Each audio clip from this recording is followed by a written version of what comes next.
Nous entrons dans une période de l'année qui est particulièrement inspirante, encourageante, stimulante. Dieu l'a voulu ainsi pour son petit peuple, parce qu'on est en marche vers la vie éternelle, vers le royaume. On entre dans une période de l'année qui est marquée par le début des fêtes printanières que Dieu a décrétées dans son plan. Et cette période correspond au début de l'année sacrée. Dieu est un Dieu logique, il ne fonctionne pas à peu près. Les premières fêtes de l'année, dans le cycle des 7 fêtes, commencent tout de suite après le début de l'année sacrée. Il y a des raisons pour ça, et Dieu est un Dieu d'ordre. Cette période correspond donc au début de l'année sacrée, au début des 12 mois selon le calendrier de Dieu. Nous, on a un calendrier qui est fait par les hommes, mais Dieu a son propre calendrier avec ses mois, avec les noms de ses mois, et il nous dit quand est-ce célébrer ses fêtes, et ainsi de suite. Alors, on va bientôt, même très bientôt, célébrer la Pâque et la fête des pains sans levain. Ça, c'est les 2 premières fêtes dans le plan de Dieu. Les 2 premières des 7 fêtes divines qui décrivent l'ensemble de son plan. Dieu n'a pas fait des fêtes sans but, juste pour avoir une célébration quelconque. Chaque fête a une signification très précise, très spécifique, et ça décrit une étape dans son plan de salut pour l'humanité. Alors, c'est pour ça que pour nous qui sommes appelés maintenant, on n'a pas mérité, mais Dieu nous a appelés, nous, maintenant, à changer. C'est pourquoi c'est tellement une époque enthousiasmante de l'année. Parce qu'on entre à nouveau dans ce qui nous rappelle notre cheminement chrétien, ce qu'on a à faire, ce que Dieu fait pour nous, ce qui s'en vient. Maintenant, il y a 2 éléments de ces fêtes, avant d'aller plus loin dans le message, sur lesquels je voudrais attirer votre attention. Allez dans Exode chapitre 12. Au début de la Bible, le livre d'Exode, au chapitre 12.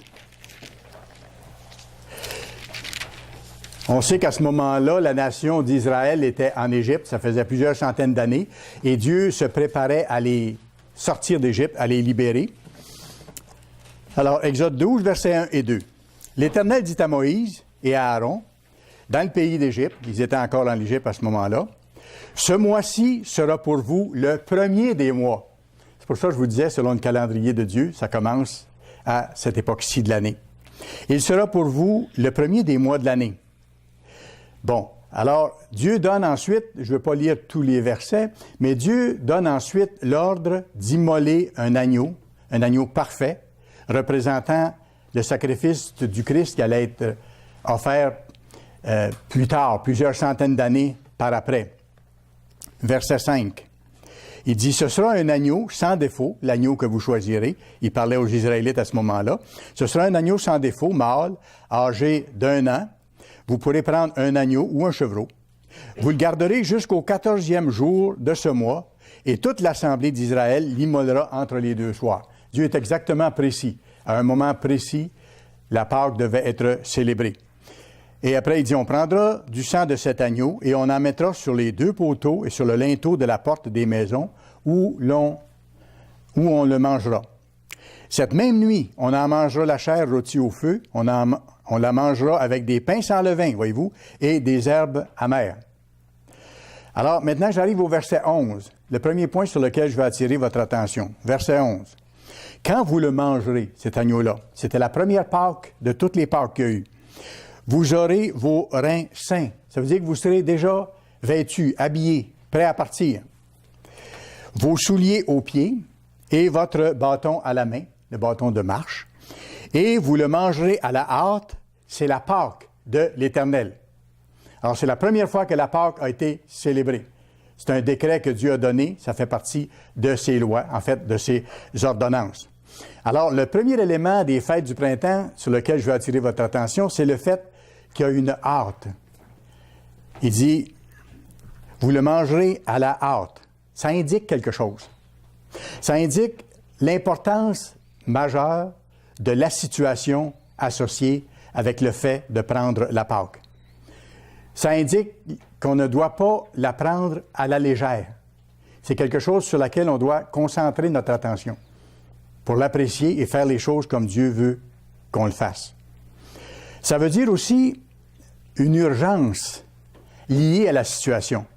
Parce que quelques heures plus tard, Dieu allait les faire sortir d'Égypte, allait les protéger, les amener en dehors du pays où ils avaient été esclaves pendant plusieurs centaines d'années. Alors, il fallait qu'ils soient prêts. Il fallait qu'ils se hâtent de faire les choses que Dieu leur demandait de faire. Parce que ça préparait un départ qui allait s'effectuer pour toute la nation d'Israël. C'est ça le contexte. C'est important qu'on le voit là. Et c'est pour ça qu'il dit, vous allez être prêts, vous allez être déjà vêtus, prêts à partir, vos souliers aux pieds. Ça s'appliquait bien sûr physiquement à l'époque pour cette Pâque-là. Et il dit, vous allez le manger à la hâte. Vous allez considérer que c'est une chose importante. Vous aurez mis le sang sur la porte et les linteaux. Et on sait par l'histoire que les maisons où il y avait le sang sur la porte de leur maison, Dieu a passé par-dessus, Passover en anglais, et il n'y a pas eu de mort dans ces maisons-là. Ce qui était différent pour les maisons où il n'y avait pas le sang de l'agneau, ceux qui ne l'avaient pas fait, et pour les Égyptiens qui ne l'avaient pas fait, bien sûr. C'était surtout pour eux. Bon, deuxième point. Le deuxième point, on vient de voir qu'il est question de levain. Alors, le deuxième point, c'est que pendant cette période-là de la fête des pains sans levain, à partir de la Pâque, c'est qu'on doit sortir le levain de nos maisons. Eux devaient faire la même chose, et nous, on le fait encore aujourd'hui. Et ça a un symbolisme spirituel très important. Sortir le levain de nos maisons, et pendant les 7 jours de la fête des pains sans levain, qui suit la Pâque, on doit manger du pain, mais sans levain. Alors, on doit remplacer le pain levé par du pain sans levain et manger un peu de pain sans levain chaque jour. Ça fait partie du commandement et il y a des raisons précises pour ça. Regardez 14 et 15, les versets 14 et 15 ensuite. Il dit, « Vous conserverez le souvenir de ce jour et vous le célébrerez par une fête en l'honneur de l'Éternel. Vous le célébrerez comme une loi perpétuelle pour vos descendants. » Alors, nous, on célèbre encore cette fête-là. Bien sûr, on n'offre plus l'agneau, parce que l'agneau parfait de Dieu est venu. Il a donné sa vie, ça c'est fait. Donc, on a pu offrir un petit agneau comme sacrifice. Il dit, « Pendant 7 jours, vous mangerez des pains sans levain. » Voici la directive qui leur était donnée à eux aussi, comme à nous aujourd'hui. « Dès le premier jour, il n'y aura plus de levain dans vos maisons, car toute personne qui mangera du pain levé du premier jour au 7e jour sera retranchée d'Israël. » Donc, c'est une décision qu'on doit prendre une fois qu'on connaît les voies de Dieu, on connaît ce que Dieu nous dit de faire. C'est une décision qu'on doit prendre pour plaire à Dieu, pour faire sa volonté, pour être proche de lui. Le titre du message aujourd'hui, notre empressement envers les fêtes du printemps. Notre empressement envers les fêtes du printemps. Qu'est-ce que ça veut dire s'empresser? Ça veut dire se hâter, comme on vient de voir, à la hâte. Voyez une urgence là-dedans, faites-le comme il faut et soyez entièrement prêts à ce qui s'en vient. Ça veut dire se dépêcher. Ça veut dire avoir du zèle dans ce qu'on fait. Et pour avoir du zèle dans ce qu'on fait, il faut y mettre notre cœur. Hein? Quelqu'un qui aime, par exemple, beaucoup son travail ou qui est en train de réaliser un projet qui lui tient à cœur, qu'est-ce qui se passe? La personne, elle a du zèle. Elle s'implique là-dedans, à fond. Parce qu'elle aime ça. Pour elle, c'est important. Alors, pour vous et pour moi, la Pâque est importante et les pains sans levain sont importants. Et on doit avoir cet empressement-là. C'est-à-dire le sentiment d'urgence qui inspire le zèle à faire ce que Dieu nous dit de faire. Simplement savoir ce que Dieu nous dit de faire, ça ne nous assure de rien sinon de l'échec. Parce que Dieu veut voir ce que nous faisons avec ce qu'il nous demande de faire. Alors, l'empressement, dans ce sens-là, ça veut dire une ardeur à éliminer le mal de nos vies, à vivre selon les voies de Dieu, une diligence, un zèle. Et l'empressement, c'est simplement le contraire de la lenteur. Ça ne presse pas pour changer. Ou ça ne presse pas pour faire vraiment tout ce que Dieu demande. J'en fais une partie, puis ça me donne humainement l'impression d'être en bon terme avec Dieu, de plaire à Dieu, que je suis correct avec Dieu, que je suis en train d'avancer. Si ma réaction est comme ça, je ne plais pas à Dieu. Parce que Dieu n'est pas un Dieu de demi-mesure. Il a tout donné pour nous. Il n'a pas été à demi-mesure, il a donné son propre Fils. dans des souffrances horribles, pour que chacun de nous, quand on regrette d'avoir transgressé ses lois, qu'on demande pardon, qu'il nous pardonne. Dieu n'est pas allé à mi-chemin. Alors, il veut que ceux qui l'appellent n'aillent pas à mi-chemin non plus. Ça ne veut pas dire qu'on est parfait encore. Il ne faut pas se décourager. Mais il faut être en train de marcher vers là. Et quand on se trompe, quand on manque notre coup, il faut se dépêcher d'aller demander pardon, puis d'y demander son aide pour reprendre le combat. Quand Dieu voit ça, ça lui plaît. Ça lui plaît. Et on va devoir lutter comme ça jusqu'au retour de Christ. Alors, l'empressement, c'est le contraire de la lenteur, ou de la mollesse, ou de considérer les choses comme peu importantes, si vous voulez. Il y a 2 versets qui décrivent l'empressement, ou le zèle, ou l'ardeur qu'on doit développer si on veut atteindre le but. Et notre but, c'est quoi notre but? Dieu nous l'a révélé. Quand Dieu appelle quelqu'un, il lui révèle le but de l'existence humaine. C'est pas peu de choses, là. Le but de pourquoi on existe, où on s'en va, où ça s'en va, les choses, où les choses s'en vont. Et notre but, c'est d'entrer dans le royaume, d'obtenir la vie éternelle. Parce qu'aucun être humain n'a la vie éternelle. On le sait. Ceux qui pensent avoir la vie éternelle sont victimes du premier mensonge qui a été fait aux premiers êtres humains. Quand Satan a dit à Adam et Ève, « Vous ne mourrez pas ». Dieu a dit, vous allez mourir, mais non, vous ne mourrez pas, il vous cache quelque chose. Dieu vous a menti. Et alors, Satan, son arme préférée, c'est de semer des doutes dans l'esprit des gens pour les amener à s'éloigner, à voir les choses à leur façon. Alors, Deutéronome chapitre 11. Et on va lire le verset 12, ce qui était dit aux Israélites ici. Et le livre de Deutéronome, c'est le rappel des lois et des ordonnances et des statuts de Dieu. Deutéronome 11, verset 8. « Ainsi, et là c'est Dieu qui parle, il s'adresse encore aux Israélites, vous observerez tous les commandements que je vous prescris aujourd'hui, afin que vous ayez, regardez bien, afin que vous ayez la force. » D'où elle vient la force? Elle vient de Dieu. Mais Dieu nous la donne quand on s'efforce, nous, d'observer ses commandements. On a un rôle à jouer là-dedans. Afin que vous ayez la force. De quoi? De vous emparer du pays où vous allez passer pour en prendre possession. À ce moment-là, c'était la terre promise physique. Mais il dit, si vous observez mes lois que je vous prescris, je vais vous donner la force de vous emparer de ce pays-là. Dieu laissait entendre qu'il n'allait pas ouvrir les portes du pays en disant tout simplement, entrez, il n'y a rien à faire. Maintenant, installez-vous, vous êtes chez vous, vous n'avez rien à faire de plus. Non, il y avait quelque chose à faire. Il fallait qu'ils s'emparent du pays. Même, ils ont dû combattre pour s'emparer du pays quand vous lisez tout le contexte. Et nous, pour s'emparer dans le sens du pays à venir ou pour s'emparer du royaume, il y a un combat à mener. Il y a des combats à mener comme eux aussi.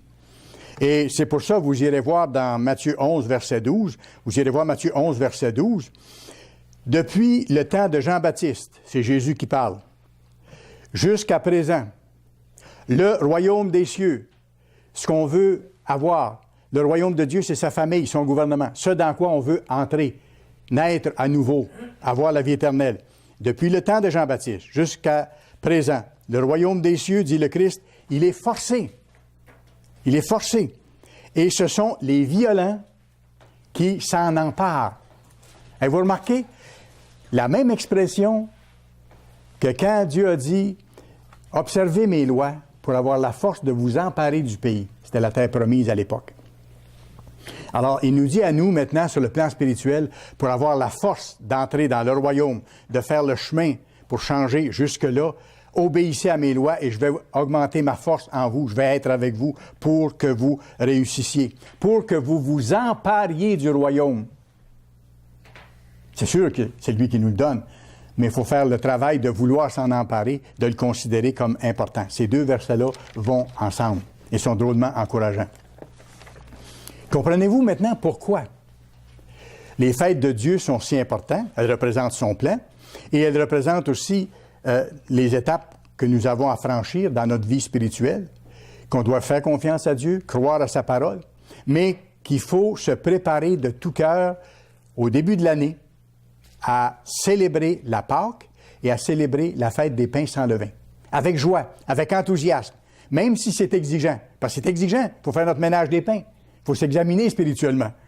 Ce qui n'est pas quelque chose qu'on aime à faire au point de départ, mais qu'on doit faire. Et qu'on doit, je dirais, apprendre à prendre plaisir à faire. Parce qu'on sait que ça plaît à Dieu et que ça nous rapproche de lui quand on fait ça. Alors, pour se préparer comme il faut à la Pâque, il faut s'examiner honnêtement pour voir en quoi nous pouvons encore changer. Vous et moi, on a changé des choses depuis que Dieu nous a appelés, mais il nous en reste encore à changer. Je le sais, et Dieu le sait. Et Dieu ne vous en tient pas rigueur, mais Dieu vous en tient rigueur si vous ne continuez pas à changer. Et il m'en tient rigueur si je ne continue pas à changer. Alors, il faut que je m'examine honnêtement pour voir ce que j'ai encore à changer, voir ce que j'ai encore à améliorer pour faire mieux. 1 Corinthiens 5. 1 Corinthiens chapitre 5. Voyez ce que l'apôtre Paul dit. 1 Corinthiens 5 et le verset 7 et 8. Paul dit comment préparer ses fêtes sérieusement et efficacement. Et je vous ferai remarquer que ça a été écrit plusieurs années après la mort du Christ. Alors, ceux qui disent que la Pâque et les pains sans levain sont plus en vigueur, ça défait leur argument complètement parce que les apôtres ont continué à proclamer ces fêtes-là, à les observer eux-mêmes, comme le Christ les avait observées. Verset 7. Verset 7. Faites disparaître le vieux levain. C'est ça la fête des pains sans levain que nous, on va commencer à célébrer. Faites disparaître le vieux levain afin que vous soyez une pâte nouvelle. Et ça, c'est l'homme nouveau dont la Bible parle. L'homme nouveau, c'est l'homme changé. L'homme qui a abandonné des façons de faire qui étaient contraires aux lois de Dieu pour les remplacer par des voies qui plaisent à Dieu. Faites disparaître le vieux levain. Et c'est pour ça que symboliquement, il faut sortir ce qui est de produits levés dans nos maisons et les agents qui font lever. On sort ça de nos maisons, on les jette, on s'en dispose, on ne les met pas dans le cabanon ou dans le garage pendant une semaine pour les ramener après, comme si on faisait ça avec nos péchés, les mettre de côté pendant une semaine puis recommencer à les commettre après.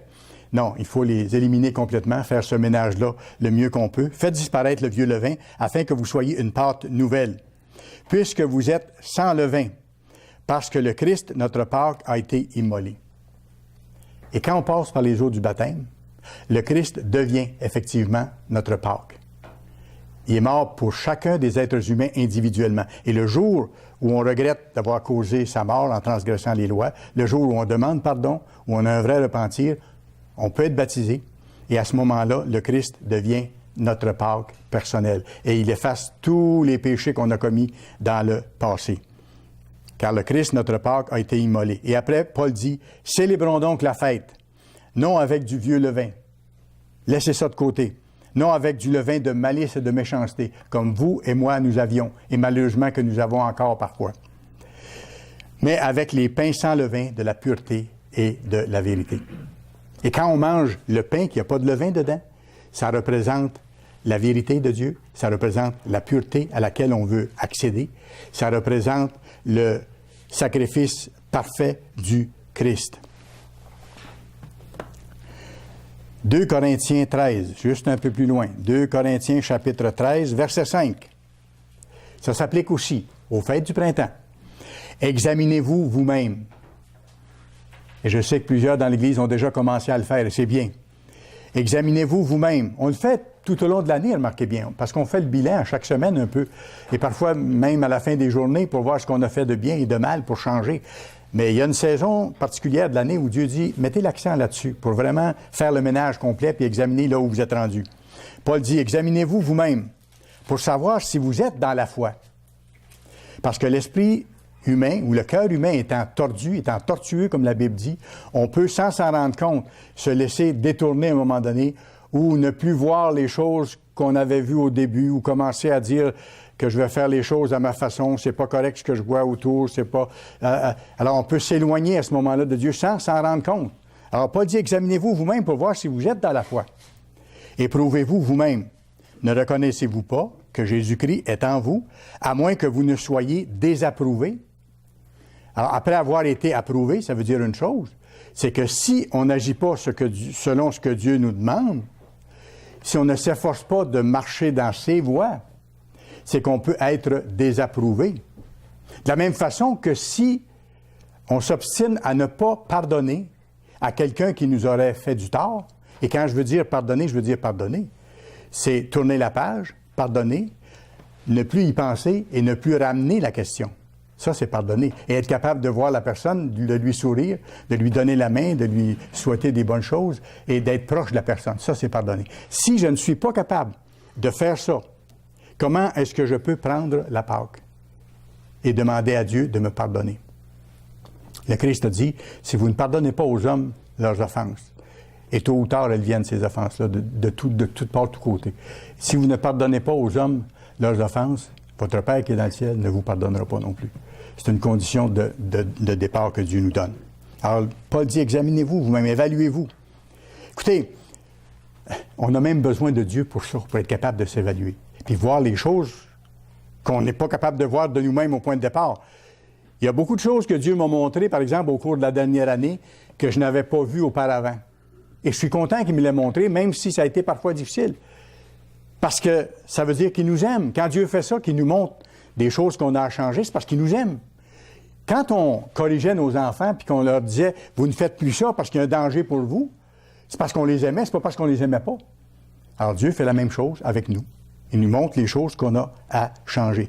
Et ça doit lui être demandé, dire à Dieu « Montre-moi les choses que j'ai à changer. Puis aide-moi à voir les choses que je vois peut-être pas encore. » J'enlève le peut-être. Aide-moi à voir les choses que je ne vois pas encore. Et il va le faire graduellement. Heureusement, Dieu est bon. Il ne nous montre pas tout d'un coup ce qu'on a à changer. Ce serait décourageant. Mais il va graduellement. Mais comme tout nous vient de lui, on peut lui demander et il nous répond. On peut lui demander un peu comme David faisait. Vous irez voir dans le psaume 51, verset 12. Psaume 51, verset 12, David qui avait commis de grands péchés, comme vous et comme moi, David a dit à Dieu, « Dieu, crée en moi un cœur pur. » Travaille mon cœur humain, là, qui est croche, qui est tordu, qui est tortueux, comme dit la Bible. Travaille-le, sculpte-le, modèle-le selon ce que toi tu veux. Crée en moi un cœur pur, que je sois honnête devant toi, que je sois capable de reconnaître mes fautes, que j'ai la force de le faire, puis que j'ai la force de tourner la page, de te demander pardon et ensuite de laisser ça en arrière. Et David disait aussi à Dieu, « Renouvelle en moi un esprit bien disposé. » Renouvelle en moi un esprit bien disposé. Donc, avoir une bonne disposition de cœur. On peut aussi demander ça à Dieu. Parce que c'est pas évident. Humainement, on tient à nos choses, puis il y a des choses qu'on ne veut pas voir ou qu'on ne veut pas admettre. Mais on peut dire à Dieu, montre-moi, puis aide-moi à avoir la force d'admettre ce que je dois admettre. De m'en remettre totalement à toi, puis d'être pardonné. Ça, c'est le zèle. Ça, c'est l'empressement dont je vous parlais au début, pour célébrer les fêtes de Dieu d'une façon qui lui plaise. Et Dieu, à ce moment-là, manifeste sa bonté. Et sa bonté, vous irez voir dans Romains 2, verset 4. C'est une chose qu'on peut lui demander, que moi, dernièrement, je lui ai demandé encore plus. Dans Romains 2, verset 4, c'est écrit que la bonté de Dieu te pousse à la repentance. La bonté de Dieu te pousse à la repentance. On voit l'aspect de la bonté de Dieu. Il ne nous prend pas de court. Il n'essaie pas de nous piéger. Mais dans sa bonté, il nous fait voir ce qu'on a à changer. Il nous pousse dans une certaine direction. Mais remarquez bien, il ne nous force pas. À tout moment, je peux dire non. Il ne nous force pas. Il nous pousse à nous repentir. Alors, donc, le repentir, ça vient de Dieu aussi. On doit lui demander qu'il nous donne la force de faire ça. Et je vais vous montrer quelque chose d'important maintenant. C'est que le repentir, là, c'est la base de votre vie chrétienne et de ma vie chrétienne. C'est le point de départ. Je vais vous le démontrer rapidement. C'est le point de départ de votre conversion. Parce qu'une conversion, ça veut dire changer. Et se repentir, ça veut dire regretter d'avoir fait les choses contraires aux lois de Dieu et vouloir changer. Alors, comprenez-vous pourquoi le repentir, c'est le début de la conversion? C'est le commencement du cheminement vers la vie éternelle. Le repentir, c'est le début de notre transformation. C'est le début du chemin pour que Dieu nous pardonne. Si je ne me repens pas de mes fautes, Dieu ne me pardonne pas mes fautes. Aussi simple que ça. Et jamais personne ne pourra mettre Dieu échec et mat en refusant, à la limite, de se repentir de ses fautes ou de regretter ses fautes et de vouloir changer en disant « Dieu, tu ne peux pas me toucher, moi, je n'accepte pas ça. » Non, Dieu n'acceptera pas ça. Dieu aura compris quelque chose à ce moment-là, c'est que la personne refuse le salut, tout simplement. Refuse de lui obéir. Et le repentir, c'est d'ailleurs le fondement du message de l'Évangile. Je ne sais pas si vous l'aviez déjà vu comme ça. C'est le fondement du message de l'Évangile. Rappelez-vous, vous irez voir dans Marc 1, versets 14 et 15. Vous irez voir Marc 1, versets 14 et 15. C'était le début du ministère du Christ. Quand il a commencé à prêcher, quand il a commencé à annoncer l'Évangile, qu'est-ce qu'il a dit? Il dit, le temps est accompli. Oui, il y avait une période qui était très importante parce que l'agneau de Dieu était là. Ce temps-là était venu que l'agneau de Dieu soit sur la terre, qu'il vienne offrir sa vie en sacrifice pour nos fautes. Alors, il dit, le temps est accompli, le royaume de Dieu est proche. Ben oui, le roi de ce royaume-là, le Christ lui-même était là. Alors, le royaume était proche d'eux autres, dans ce sens-là. Et qu'est-ce qu'il dit après? Il nous dit quoi faire. Première chose, il dit, repentez-vous et croyez à la bonne nouvelle. Alors, c'est pour ça que je vous dis que le repentir, c'est le fondement du message de l'Évangile, que c'est la base de votre cheminement chrétien vers la vie éternelle. Première chose que le Christ a dit quand il a commencé à annoncer son message, il faut que les êtres humains se repentent, regrettent d'avoir transgressé les lois de Dieu, demandent pardon, soient baptisés, ça implique tout ça, reçoivent le Saint-Esprit, croient à la bonne nouvelle du retour de Christ et de l'établissement d'un merveilleux monde à venir. Alors, voyez-vous que c'est à prendre au sérieux. C'est à prendre au sérieux. Luc, chapitre 13. Luc, 13e chapitre. À partir du verset 3. C'est le Christ qui parle ici. Il dit, je vous le dis, si vous ne vous repentez pas, vous périrez tous également. Ça fait partie du message de l'Évangile, c'est le point de départ. Ou bien, et là il donne un exemple d'un accident qui était arrivé et sur lequel les gens essayaient d'argumenter pour dire, bien, les gens auxquels cet accident-là est arrivé étaient sûrement méchants, très méchants. Le Christ dit, non, non. Ces 18 personnes sur qui est tombée la tour de Siloé et qu'elle a tué, croyez-vous qu'elles étaient plus coupables que tous les autres habitants de Jérusalem? Il dit non. Non, non. Parce que tous les êtres humains sont coupables d'avoir transgressé toutes les lois de Dieu. Tous les êtres humains sont coupables envers Dieu. Christ dit non, je vous le dis, mais si vous ne vous repentez pas, vous périrez tous également. C'est le choix qui nous est offert.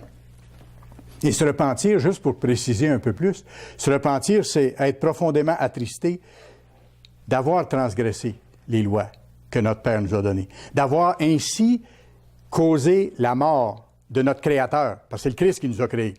C'est pas Dieu qui nous a créés lui-même, il nous a créés par le Christ. Alors, par nos fautes, on a causé la mort de notre Créateur, de celui qui nous a donné la vie. Et quand on se repent, on regrette d'avoir causé ça et on demande pardon de ça.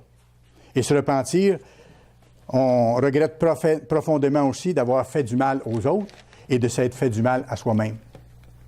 Parce que toutes les transgressions des lois de Dieu impliquent des conséquences négatives, soit pour les autres, soit pour nous, soit pour les deux. En plus d'avoir causé la mort du Christ et d'avoir été une offense envers notre Dieu. Vous savez, comme on n'est pas encore parfait, je ne vous apprends rien, nous ne sommes pas encore parfaits. Nous marchons vers la perfection. Nous voulons développer le caractère de Dieu. Mais parce que nous ne sommes pas encore parfaits, il nous arrive, malheureusement, parfois encore, de tomber, de pécher. Et à ce moment-là, qu'est-ce qu'on doit faire? La Bible nous le montre clairement. Et c'est encourageant. C'est qu'on doit se repentir, regretter, aller tout de suite demander pardon. Et après, M. Appartient a insisté beaucoup là-dessus, tout de suite après, travailler à ne plus commettre cette même faute. Travailler à ne plus commettre cette même faute. Ça, c'est une partie de la directive qu'on est porté parfois à oublier. Mais ça fait partie de demander pardon. Il faut absolument travailler à ne plus commettre cette faute-là. Et jusqu'au retour du Christ, nous allons devoir ainsi être transformés jusqu'au jour où on sera transformé complètement en être spirituel et où on sera capable, à ce moment-là, parce qu'on sera rempli totalement du Saint-Esprit de Dieu, qu'on sera capable de ne plus jamais transgresser les lois de Dieu. Wow! Vous savez comme qui? Comme celui qui les a jamais transgressés. et qui s'appelle le Fils de Dieu, et qui est notre exemple, et qui vit dans ceux que Dieu appelle et qui sont baptisés, qui ont reçu son esprit, et qui vit avec ceux qui sont appelés pour le moment et qui s'en vont vers le baptême, parce qu'il les considère comme précieux dans une catégorie à part. Alors, je résume maintenant, et c'est fantastique quand on voit ce que c'est vraiment de se convertir. C'est de se repentir, c'est la conversion, c'est de changer de cap, changer de direction. C'est ça, se repentir. C'est d'abandonner de plus en plus, au cours des semaines, des mois, des années, jusqu'à totalement notre ancien mode de vie. On n'y arrive pas tout d'un coup, mais il faut s'y appliquer puis continuer. Et c'est quelque chose d'intérieur. Ça doit commencer à l'intérieur de nous. Il doit y avoir des choix qui se font, des décisions qui se prennent, des supplications à Dieu pour nous donner la force d'arriver à faire ce qu'il faut. Mais ça vient de l'intérieur. Ça commence avec un changement de cœur. Et le repentir est accompagné d'un changement de cœur, d'un changement d'attitude. Joël, chapitre 2. Joël, chapitre 2. Dans l'Ancien Testament, après le livre d'Osée, Joël, chapitre 2, et le verset 12. Maintenant encore, dit l'Éternel, revenez à moi de tout votre cœur. Et vous savez, quand le début de l'année sacrée arrive chaque année, et quand on approche de la Pâque et des pains sans levain, c'est le temps de réaliser, puis on en a tous besoin, de revenir davantage à Dieu parce que, sans s'en rendre compte, on s'est tous un peu éloignés. Il y a des choses qu'on a encore à régler. Pas se décourager, mais revenir à Dieu. Et si on revient à Dieu, lui va revenir à nous encore plus puissamment. C'est une promesse. Revenez à moi et je reviendrai à vous. C'est ce qu'il dit dans d'autres endroits. Maintenant encore, dit l'Éternel, revenez à moi de tout votre cœur. Comment? Avec des jeûnes, avec des pleurs et des lamentations. Parfois, il faut supplier Dieu de nous donner la victoire sur telle chose ou de bénir telle ou telle situation. Avec des jeûnes. Et c'est pas rare, c'est toujours une chose excellente pour les membres de l'Église, avant les fêtes du printemps, de procéder à des jeûnes. Parce que comme on a vu dans un récent message, les jeûnes sont associés au repentir. Ça fait partie de nos fêtes. Ça fait partie des fêtes qu'on doit célébrer et de la façon de les célébrer. Déchirez vos cœurs et non vos vêtements. Revenez à l'Éternel, votre Dieu, car il est compatissant et miséricordieux, lent à la colère et riche en bonté. Et il se repent des maux qu'il envoie. Et il se repent des maux qu'il envoie. Voilà l'encouragement que Dieu nous donne. Et c'est important de s'en tenir à ça. De garder le cap sur ce que Dieu nous dit, ce que Dieu nous montre, ce que Dieu nous enseigne, les encouragements qu'il nous donne. Psaume 34. Psaume 34. Psaume 34 maintenant.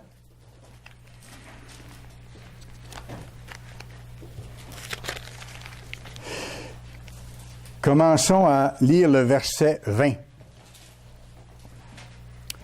Le malheur atteint souvent le juste.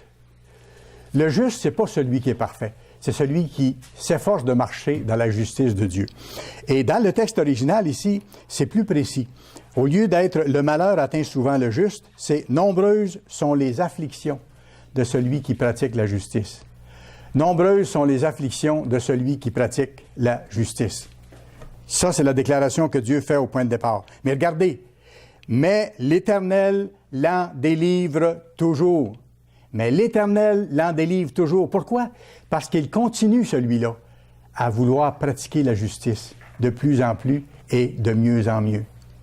Et c'est pour ça que l'Éternel le délivre toujours, quelles que soient les circonstances et quelle que soit parfois la difficulté de certaines situations. L'Éternel l'en délivre toujours. Et ça correspond, vous pourrez aller voir Luc 14 et le verset 26. Luc 14 et le verset 26. Le Christ dit ceci. « Si quelqu'un vient à moi, sans me préférer, à son père, à sa mère, à sa femme, à ses enfants, à ses frères, à ses sœurs et même à sa propre vie, il ne peut pas être mon disciple. C'est pour ça que je vous disais tantôt que Dieu n'est pas un Dieu de demi-mesure. Dieu, lui, a tout donné pour nous. Et quand on s'est engagé envers lui au moment de notre baptême, on a pris l'engagement de le suivre, lui, quelles que soient les circonstances. Pas suivre les autres autour qui disent ceci ou cela, ou qui ont telle opinion, ou qui ont telle chose à faire circuler, mais de suivre ce que Dieu dit. La démarche chrétienne qu'on doit faire, la démarche de miséricorde, la démarche de fidélité envers Dieu, la démarche d'harmonie dans sa petite famille, d'unité. Alors, au moment du baptême, et je sais, je me rappelle, envers ceux que j'ai baptisés, à chaque fois j'ai utilisé ce passage-là avant de les baptiser. C'est le cas de certains qui sont ici aujourd'hui. J'ai dit aux personnes, on va lire ensemble ce passage-là. L'engagement que vous allez prendre aujourd'hui, au moment de votre baptême, au moment où je vais vous plonger dans les eaux du baptême, il faut que vous soyez prêts à renoncer à tout et que Dieu soit, à partir de maintenant, le premier dans votre vie. S'il y a des choses contraires qui viennent d'à côté, que ce soit des amis, de la famille ou même des gens à l'intérieur du groupe de l'Église, il faut que vous suiviez la voie qui vous est tracée. C'est ce qui est mentionné ici. Il dit, si quelqu'un d'autre vient avant moi, avant Dieu, il n'est pas digne d'être mon disciple. Et à ce moment-là, on risque, comme Paul disait, d'être désapprouvé, d'être mis de côté. C'est triste, mais si la Bible en parle, c'est des choses qui peuvent arriver, qui peuvent arriver. Et regardez le verset 19 du même psaume 34 ici. « L'Éternel est près, tout proche, de ceux qui ont le cœur brisé, et il sauve ceux qui ont l'esprit dans l'abattement. » Ça ne veut pas dire de ceux qui sont découragés et qui n'ont pas d'espoir ou quoi que ce soit. Non. Avoir l'esprit abattu, on le voit par d'autres versets bibliques, c'est justement d'être attristé, d'avoir causé la mort de Christ, d'être attristé, d'avoir transgressé les lois de Dieu, d'avoir fait le mal dans notre vie avant d'être baptisé. Et après d'être baptisé, quand ça nous arrive encore, d'être encore attristé de ça, se dépêcher à demander pardon et travailler à changer. Dieu dit, l'Éternel, il est près, il est tout proche de ceux qui ont ce cœur-là, qui ont cet empressement-là à enlever le péché de leur vie, à enlever les transgressions de leur vie. Parce que vous savez, au baptême, on a fait une chose, et j'ai fait la même chose, et je ne veux jamais reculer. J'ai fait la même chose parce que les mêmes conditions m'ont été posées. Et c'est pour ça qu'on prend le temps, avant de baptiser quelqu'un, de lui aider à bien comprendre l'engagement que cette personne-là va prendre. Parce que c'est un engagement définitif. C'est pas un jeu. Et c'est pour ça qu'on a la responsabilité de bien faire comprendre aux gens, de les encourager, mais bien faire comprendre aux gens, de sorte que quand ils sont baptisés, ils connaissent les conditions, et en même temps, ils savent qu'ils peuvent compter sur Dieu, qui va les amener à terme, s'ils sont fidèles, s'ils restent fidèles. Mais tout ça pour dire qu'au moment de notre baptême, on a fait ce qu'on appellerait une capitulation totale. On s'est rendu à Dieu totalement. Comme M. Armstrong a fait, dans le fond. M. Armstrong a dit à Dieu, écoute, je suis rien, j'ai causé la mort de mon sauveur. Si tu veux m'utiliser comme tu juges à propos, fais-le. Je t'appartiens. Moi-même, je ne suis rien, je n'ai aucune valeur. Et c'est la même chose pour nous. Capitulation totale et inconditionnelle. On n'a pas de conditions à poser à Dieu. On n'a pas de conditions à poser à Dieu. On ne peut pas dire à Dieu, ou même sans lui dire dans nos actions, en disant, je vais obéir à un certain nombre de tes directives, mais telle autre directive, ça, c'est ma vie privée. Touche pas à ça. Touche pas à mes finances, ou touche pas à ma vie sexuelle, ou touche pas à certains domaines que j'aime à faire autrement que ta loi dit. Ça, ce n'est pas appartenir à Dieu. Si on appartient à Dieu, on fait face à ces réalités-là. On a tous eu ces genres de situations-là concernant un ou l'autre des commandements de Dieu. Il faut l'affronter, il faut y faire face pour que notre capitulation, elle soit réelle, et elle soit totale, et elle soit inconditionnelle. Inconditionnelle. Quand les Japonais se sont rendus aux Américains après la Deuxième Guerre mondiale, ils n'ont pas posé de conditions. Ils ont signé le traité en bas. Le Japon se rendait. Ils se rendaient compte qu'ils ne pouvaient pas continuer la guerre et ils admettaient qu'ils devaient accepter la paix. Et quand on signe dans le sang de Christ, c'est ça, le contrat de l'Alliance, C'est une alliance de paix aussi avec Dieu, d'harmonie avec Dieu, d'être un avec lui et de développer d'être un avec ses enfants par la suite. Bien sûr, on est humain, on est charnel, on est encore soumis à nos convoitises, aux influences de Satan, des autres alentours, des circonstances, et il nous arrive tous, un jour ou l'autre, de faiblir. On n'est pas encore rendu. Il nous arrive tous d'être moins zélés à un moment donné, moins engagés, moins soumis. Il y a des circonstances qui font que ça nous éloigne ou qu'on voit moins bien. Et parfois, nous, par notre faute, on s'éloigne en priant moins, en jeûnant moins, en étudiant moins. Et parfois, les gens sont surpris de dire « Mais il me semble que Dieu ne me répond pas, il me semble que je comprends moins. » Oui, mais est-ce que vous avez prié chaque jour? Est-ce que vous avez continué d'étudier? Est-ce que vous avez jeûné régulièrement? C'est tout simple. M. Meredith nous en parle souvent, mais c'est la base, c'est le fondement du fait d'être proche de Dieu. Alors, il nous arrive tous, donc, de faiblir parfois, d'être moins zélés, d'être moins ardents. Il nous arrive tous d'avoir des doutes. Et rappelez-vous, c'est une des armes préférées de l'adversaire, de semer des doutes, quelle que soit la sorte de doute, sur n'importe qui autour, sur l'Église, sur qui vous voudrez. C'est l'arme préférée. Je pense qu'on peut dire ça, l'arme préférée de Satan. Ça a été l'arme qu'il a utilisée la première contre Adam et Ève. Il a semé un doute contre Dieu. Est-ce que Dieu a vraiment dit?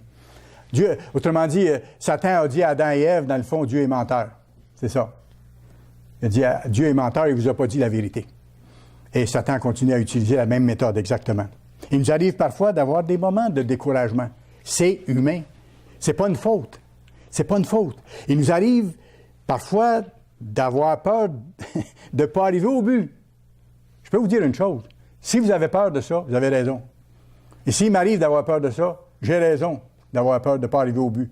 Parce que moi, je ne peux pas y arriver.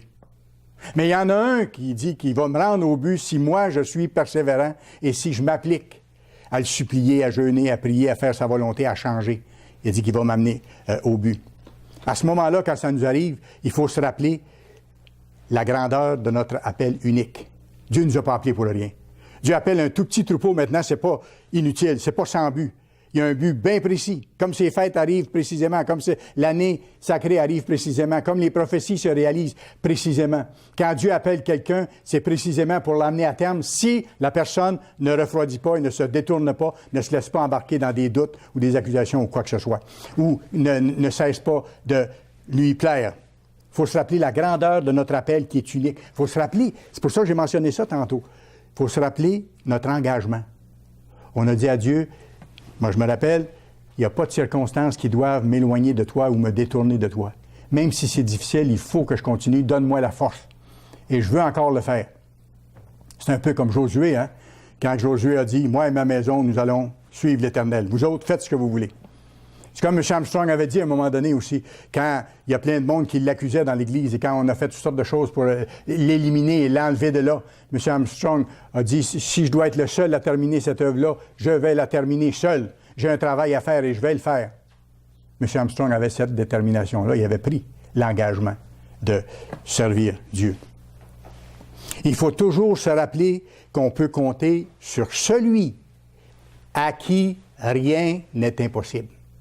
C'est lui qui va nous emmener à terme. Celui à qui rien n'est impossible.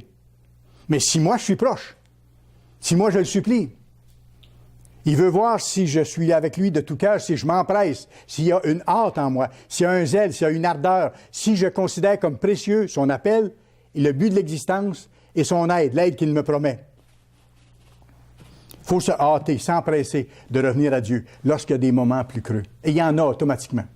Mais il faut s'empresser de revenir vers Dieu. Allez à Ézéchiel, chapitre 18, s'il vous plaît. Ézéchiel, chapitre 18. Et nous allons lire à partir du verset 21. Ézéchiel 18, verset 21. Si le méchant revient de tous les péchés qu'il a commis, s'il observe toutes mes lois, et pratique la droiture et la justice, il vivra. Voyez-vous? Ça, c'est sa promesse. Il dit, s'il revient à moi, il vivra. Je vais y aider. Et il ne mourra pas. Verset 22.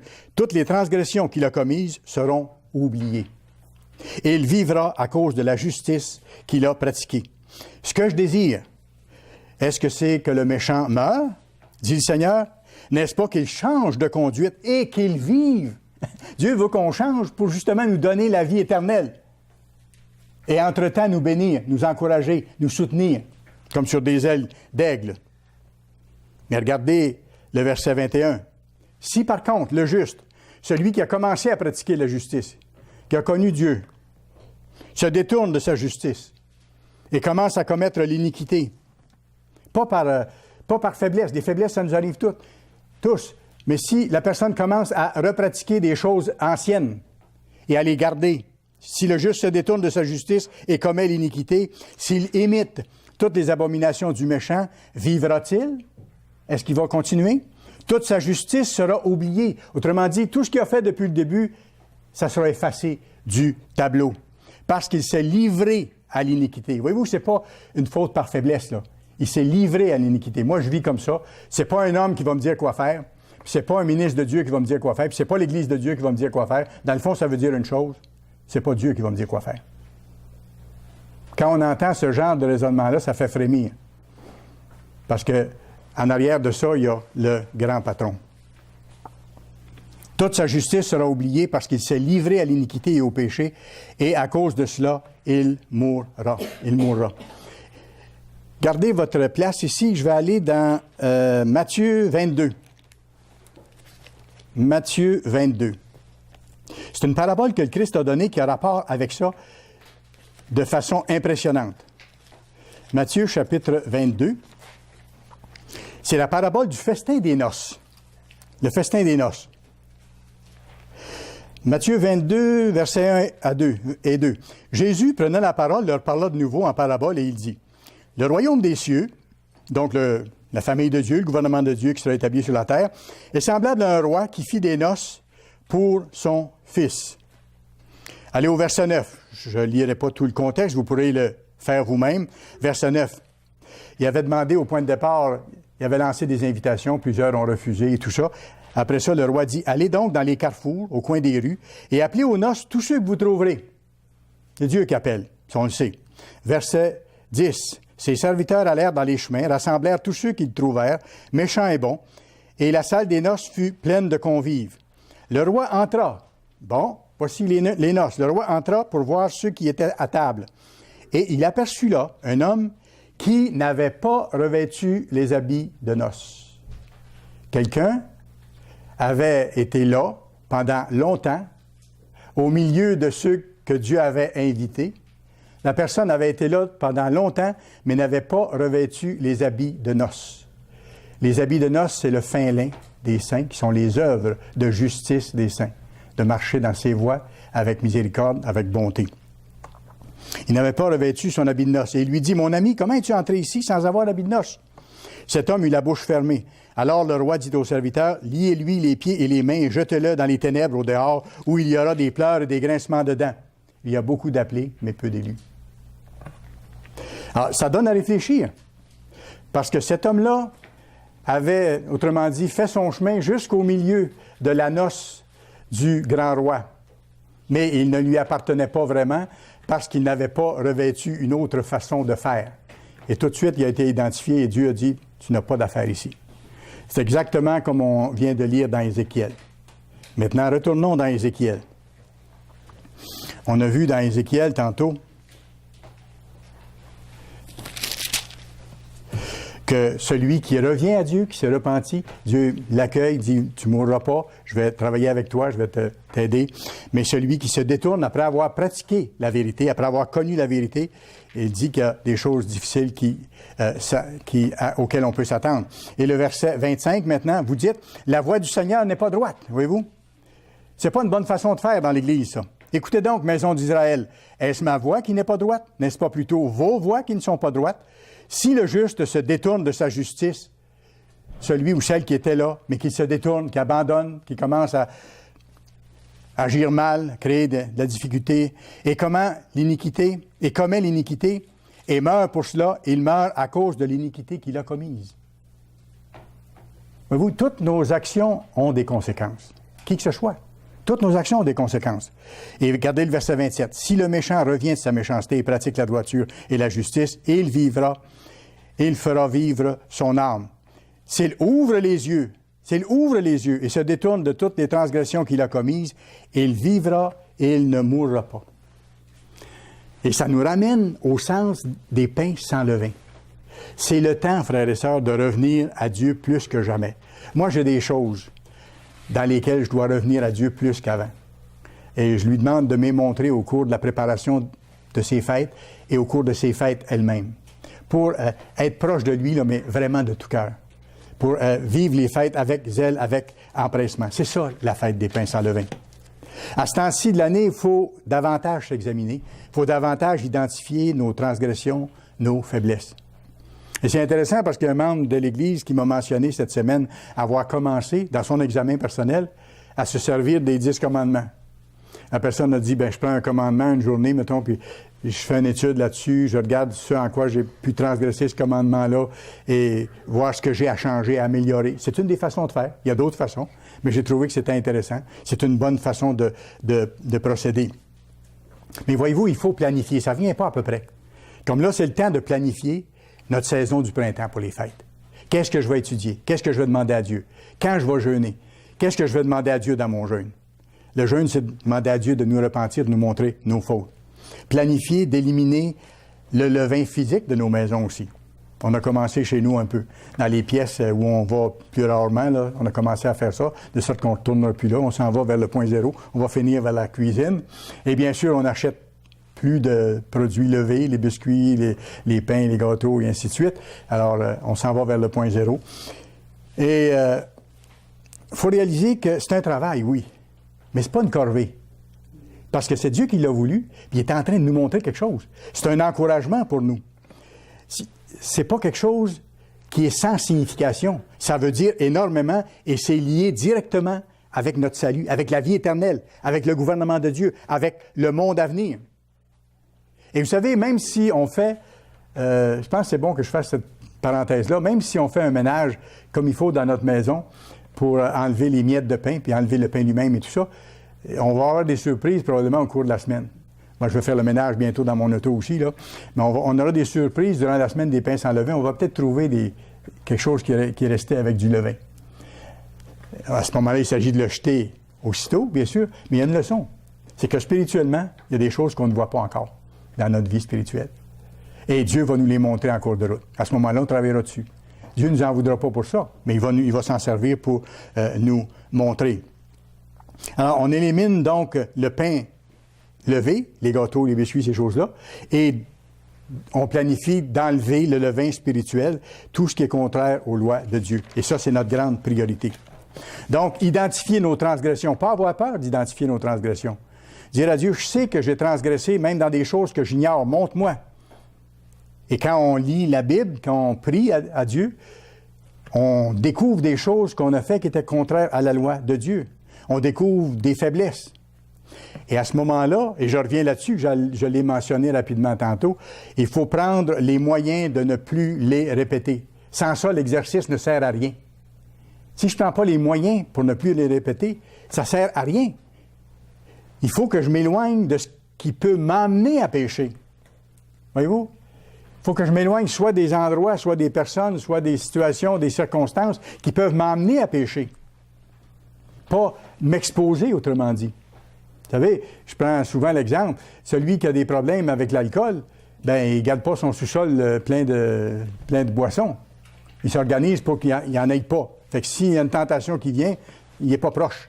Ça lui aide à résister. Comprenez-vous? Et c'est la même chose dans n'importe quoi. Ça, c'est faire les choses qu'il faut, c'est de planifier pour sortir le levain spirituel de nos vies. L'autre élément, puis c'est pas peu de choses, c'est de confesser à Dieu nos fautes. Mais je veux préciser quelque chose ici. On sait qu'il faut demander pardon à Dieu. Mais parfois, on est des petits vites. On est des petits vites quand on demande pardon à Dieu. On a fait quelque chose qui n'est pas correct à sa loi, et on va lui demander pardon. On admet notre faute, puis on repart. Il y a une façon de faire, de demander pardon, qui peut nous aider, et je pense qu'il plaît à Dieu, c'est d'expliquer en détail à Dieu la faute qu'on a faite. Vous allez voir pourquoi. Si je demande à Dieu pardon d'avoir juste trop parlé, mettons, ou parlé trop vite, ou, bon, mettons cet exemple-là. Bon, j'ai demandé pardon, Parce que moi, dans ma tête, ça fait référence à une circonstance que j'ai vécue. Et je sais que j'ai manqué mon coup parce que soit j'ai exagéré ou soit j'ai révélé quelque chose de quelqu'un que j'aurais pas dû révéler ou des choses comme ça. OK? Mais si je dis à Dieu juste, je te demande pardon d'avoir mal parlé. Bon, je n'ai pas précisé. Mais si je dis à Dieu, dans telle circonstance, Père, là, regarde, il est arrivé telle chose, il y avait telle personne, puis à ce moment-là, j'ai ouvert ma bouche que j'aurais pas dû ouvrir, et puis j'ai laissé sortir quelque chose que j'aurais pas dû laisser sortir sur une autre personne, ou ainsi de suite. Voyez-vous, si j'explique ça à Dieu, qu'est-ce que ça fait? Ça m'aide, moi, à prendre conscience de ma faute, à la voir telle qu'elle. Et en même temps, ça m'aide déjà à imaginer un moyen que moi, je dois prendre pour l'éviter, cette chose-là. Voyez-vous?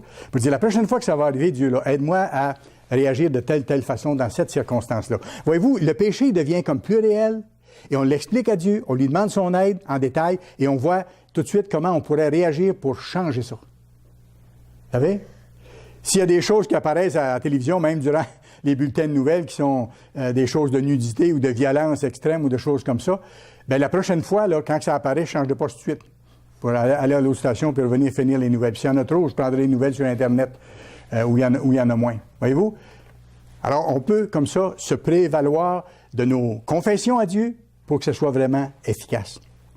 Et que ça nous aide à nous sentir proches du Dieu de miséricorde. Et si je fais ça, vous allez voir, si vous le faites, on sent que Dieu nous reçoit, nous aide, nous accompagne. Et on voit comment ne pas répéter. Et ça nous encourage.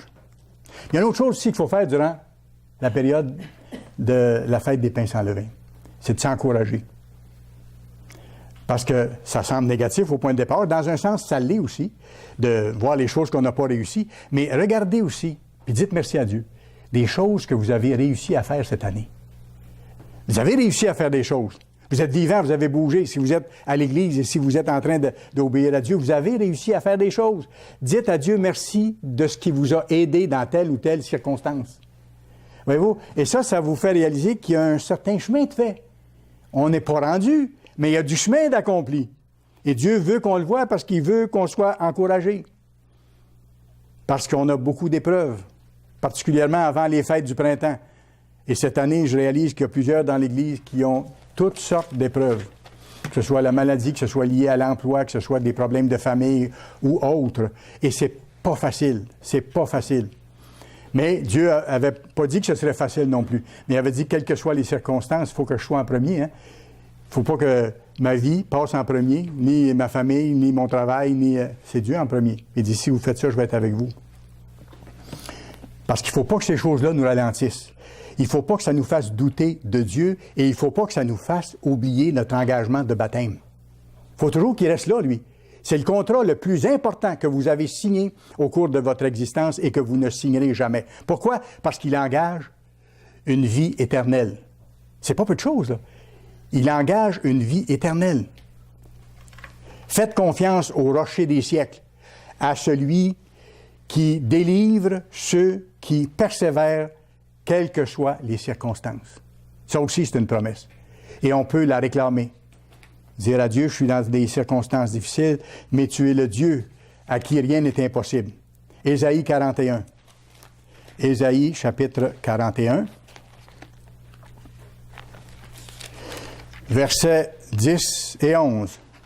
Ne crains rien, car je suis avec toi. Rappelez-vous de ça au moment de la Pâque des pains sans levain. Ne crains rien, car je suis avec toi. Ne promène pas des regards inquiets, car je suis ton Dieu. Si on se repent, si on demande l'aide de Dieu, si on est zélé pour célébrer ses fêtes, on n'a pas à être inquiet de rien. Je te fortifie, je viens à ton secours. Je te soutiens de ma droite triomphante. Voici, ils seront confondus, ils seront couverts de honte, tous ceux qui sont irrités contre toi, ils seront réduits à rien, et ainsi de suite. Regardez le verset 14. Ne crains rien, vermisseau de Jacob, faible reste d'Israël. Je viens à ton secours, dit l'Éternel. Rappelez-vous d'une chose. J'ai pris le temps de penser à ce point-là parce que ça m'a encouragé quand ça m'est venu. Dieu est présent de façon particulière dans ses fêtes. C'est pas pour rien, parce que ce sont les jours que lui-même a décrétés en fonction de son grand plan de salut pour l'humanité. Et Dieu est présent de façon particulière dans ses fêtes. Et si nous sommes présents dans ces fêtes, par empressement, par zèle, par hâte de développer le caractère de Dieu totalement, nous allons être fortifiés. Nous allons être réjouis, encouragés et stimulés spirituellement. Nous sommes dans un temps précédant la Pâque et les pains sans levain. Bien sûr, il faut sortir le levain physique. Tous les membres baptisés de l'Église doivent le faire. Et ceux qui ne sont pas baptisés doivent le faire aussi, parce qu'ils sont en préparation pour le baptême. On va prendre la Pâque. Ça s'adresse bien sûr aux baptisés. On va prendre la Pâque avec un repentir réel. Et pour le faire, on doit ne pas garder aucune amertume, aucun ressentiment. Et nous devons pardonner et laisser tout derrière, comme j'ai expliqué tantôt, pour prendre la Pâque dignement, comme c'est mentionné, comme l'apôtre Paul l'explique. Et à ce moment-là, on peut prendre la Pâque, on la prendra avec reconnaissance, avec joie envers le sacrifice de Christ, puis envers la bonté de Dieu. Après ça, on va célébrer la soirée mémorable. Et ce sera un repas joyeux de souvenirs. Et c'est commandé, ça aussi, dans la Bible. Je ne m'y reporterai pas, vous connaissez sans doute l'endroit. On doit célébrer cette soirée à l'honneur du jour où Dieu a sorti la nation d'Israël d'Égypte. Et ça célèbre aussi le moment où Dieu vous a appelé, vous, et m'a appelé, moi. Et c'est pour ça que lors de la soirée mémorable, quand on prend ce grand festin ensemble, c'est qu'on se rappelle les choses que Dieu a fait pour les Israélites, pour nous, quand il nous a appelés. On échange là-dessus. On prend le temps d'écouter comment les autres sont venus à l'Église, qu'est-ce qui s'est vécu au cours de l'année, qu'est-ce qui s'en vient pour l'Église, qu'est-ce que Dieu fait pour bénir son Église actuellement. C'est un joyeux repas. Et après ça, quand on prend le repas des pains de la soirée mémorable, on est déjà à l'entrée du premier jour des pains sans levain.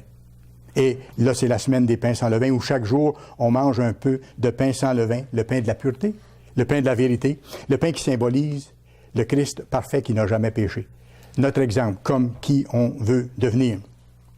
Alors écoutez, cette période-ci de l'année, si on la fait comme Dieu nous demande de la faire, avec empressement, avec zèle, avec appréciation, va nous aider à prendre davantage conscience. Et ça va nous motiver à prendre davantage conscience qu'on doit sortir du monde et qu'on doit sortir le monde de nous. Il reste encore des choses mondaines en nous qu'on doit éliminer.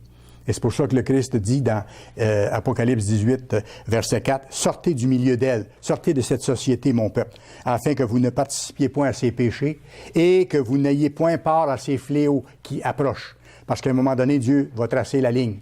Et ceux qui lui appartiennent, Dieu va les mettre à part, selon ses promesses. On se présente aux fêtes du printemps, personnellement, en tant qu'une offrande personnelle à Dieu. Nous devenons cette offrande-là. Parce que, comme l'apôtre Paul dit dans Romains 12, « Soyez des sacrifices vivants. » Pas des sacrifices morts, des sacrifices vivants. Nous vivons pour Dieu, nous vivons de plus en plus selon Dieu, avec sa puissance. C'est ça, être un sacrifice vivant qui est d'agréable odeur à Dieu. Vous lirez Romains 12, versets 1 et 2. C'est clairement expliqué là-dedans. Vous savez, au moment de ces fêtes, Dieu évalue le cœur de ses serviteurs. Dieu évalue le cœur de ses serviteurs. Dans Ésaïe 66, verset 2, c'est écrit « Voici sur qui je porterai mes regards. » Ésaïe 66, verset 2. « Sur celui qui souffre et qui a l'esprit abattu. » C'est encore celui qui se repent, ça. Qui souffre d'avoir transgressé les lois de Dieu. Qui regrette d'avoir causé la mort du Christ. « Sur celui qui craint ma parole. » Je vous apprends rien. Dans les temps où nous sommes rendus, à l'approche du retour de Christ, nous vivons dans des temps de plus en plus confus et difficiles. Mais si nous persévérons dans le repentir, si nous persévérons à revêtir le Christ, Dieu a promis de nous protéger, de nous bénir, de nous faire réussir notre cheminement spirituel. Il va nous rendre parfaits pour le jour de Jésus-Christ. Ça, c'est notre but. Lui, il l'a en tête et nous, il faut le garder en tête pour ne pas perdre de vue la splendeur de ce qui nous attend, la grandeur de notre appel et l'importance de notre engagement. Alors, il faut se préparer avec empressement et avec zèle à célébrer ces magnifiques fêtes du printemps. Ce qui va nous apporter, si on le fait comme Dieu nous montre de le faire, une magnifique paix d'esprit, un repos, et qui va créer dans vous et dans moi la joie des rachetés qui avancent vers la délivrance totale.